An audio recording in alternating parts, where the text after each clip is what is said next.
Yes, masih bersama kami di Sportcast Nusantara TV. Bung Ilham, ada berapa nih? Saya tulis, saya baca di sini. Penyerang yang dipanggil Rafael Willem Struijk, Arkan Kaka, Ronaldo Oliveira, ya, Arsa Ramadan Ahmad. Saya juga ada lihat bagaimana aksinya. Hoki Caraka, bintang. Nah, mengarah kepada striker ini, pemanggilan ada Struijk di situ, walaupun dia berjanji semifinal dia bermain. Nah, potensi kita bagaimana dengan? Ya, saya rasa ya tadi yang dibilangkan Coach Supriyadi, ketika mereka bermain banyak di klubnya masing-masing, ya itu satu buat apa namanya kematangan buat pemain itu sendiri untuk menghadapi pertandingan internasional seperti AFF ini atau Mitsubishi ini. Ya, saya rasa kenapa tidak kita coba, apalagi yang STY tadi bilang target, kalau dia bilang cuma target saja, bukan ketua umum bilang apa gitu ya, juara. Tapi kan kita belum STY-nya kan belum target karena hanya usia pemain 22 usianya yang bukan seniornya gitu sih saya. Jadi masih ada, saya bilang bisa. Bung, Hoki Caraka. Pasti Bung Supri pasti mengamati dia juga. Dipanggil timnas, walaupun tidak bermain dia tetap konsisten dan diberikan menit bermain yang full oleh Sleman. Dan 2 gol kemarin di Arema. Luar biasa. Saya minta penilaian dari Bung Supri. Iya, artinya kan ketika seorang pemain itu mampu diberi menit bermain, pasti kan ada kepercayaan diri yang muncul. Ada progres yang bisa dia dapatkan dalam 45 menit ataupun 90 menit. Apalagi kalau dia mampu mencetak gol. Itu akan membuat seorang hoki ataupun striker siapapun pasti akan memiliki mentality yang kuat. Artinya mereka pede. Biasanya seorang striker ketika mampu mencetak 1 gol, biasanya akan muncul 2.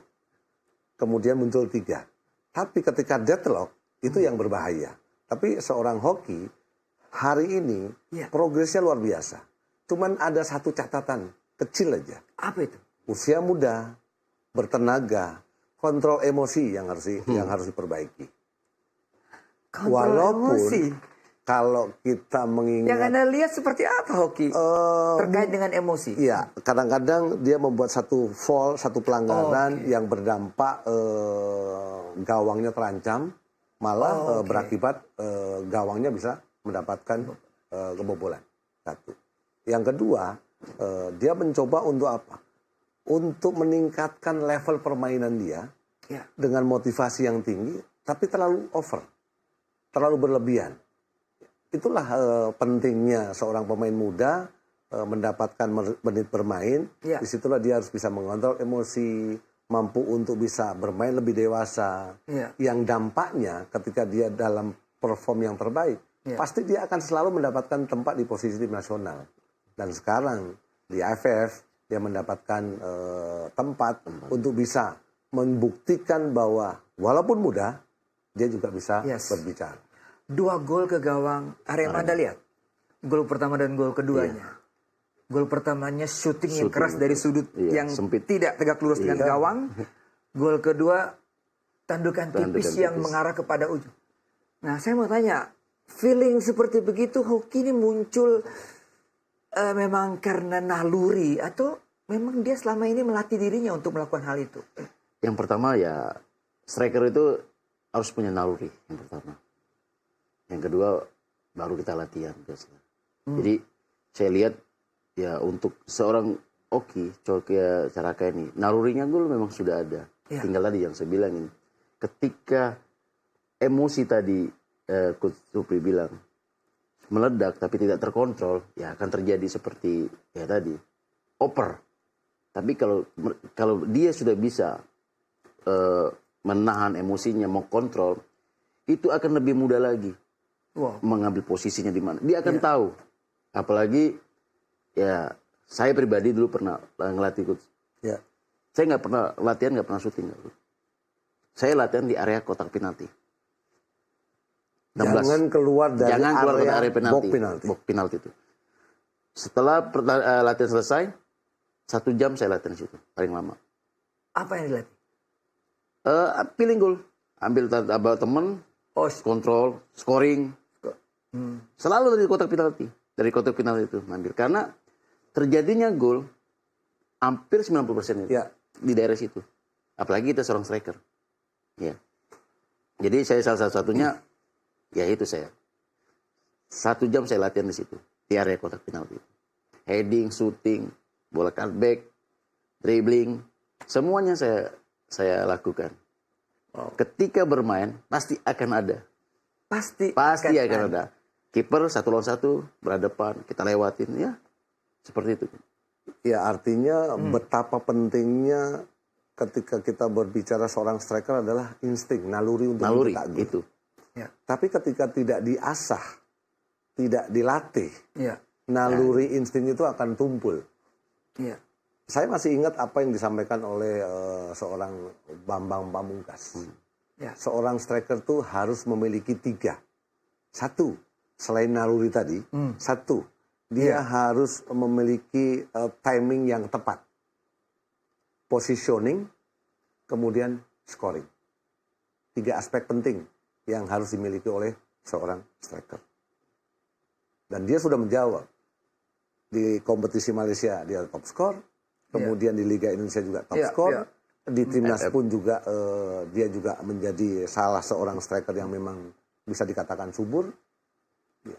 Dia latih dengan apa yang dia dapatkan di kelas 3 ataupun di klub yang dia bela. Wong Kito ini 100 gol atau 150 gol dari begitu banyak pertandingan. Dan untuk seorang gelandang ataupun bek kiri, ketika punya striker-striker yang sudah menempati posisi yang sangat bagus, itu akan sangat mudah untuk kita layani, Bang. Betul. Apa yang dilakukan, ya kita bukan striker saja, bukan biasa itu ketika back wing juga memanjakan kita juga nggak perlu lagi susah-susah, nggak perlu susah payah, tinggal penempatan posisi tadi aja. Ya, itu aja. Apalagi ini punya kaki kiri. Ya kan? Bola nyari kepala ya kan? Dulu orang bilang apa overlap crossing ya kan. Sekarang kan cutback lah apa istilahnya kan sekarang. Back cross. Ya kan? Early crossing ya kan. Bung Supri, berarti kalau Anda bayangkan kalau kita pakai pola apa ya? 3-4-3. Berarti kalau Struijk bermain dengan hoki, kira-kira satu nama lagi yang kira-kira pantas untuk dipasang di situ siapa? Dari nama-nama yang dipanggil ini. Untuk dengan formasi pakem dari STY yang sejauh ini 3-4-3, kalau memang untuk lebih tim ini agar tajam, saya pikir tidak ada nama lain, tidak ada nama lagi selain seorang wonderkid kita, yaitu Marcelino. 2 gol sudah dikemas. Kepercayaan diri muncul. Iya kan? Karena seorang Marcelino adalah pemain yang memang memiliki talenta yang luar biasa. Tidak hanya mampu untuk mencetak gol, tapi dia juga bagian pemain yang memiliki kreativitas yang sangat baik. Betul. Sangat baik. Betul.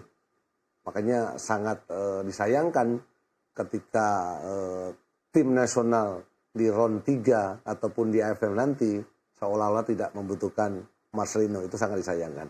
Dia harus bisa mendapatkan satu tempat di starting 11. Iya. Setuju. Saya setuju. Sangat setuju. Karena saya lihat Marcelino ini tadi coach bilang punya kreativitas, punya feeling goal. Bisa merubah permainan. Ya kan, ketika dia percaya diri, dia bisa melakukan apa yang dia mau. Contohnya seperti kayak kemarin. Kontrol bagus, passing bagus, dribble bagus, finishing bagus juga. Jadi kita harus akuin. Kemarin mereka sudah kumpul di Bali, latihan fisik, latihan beban.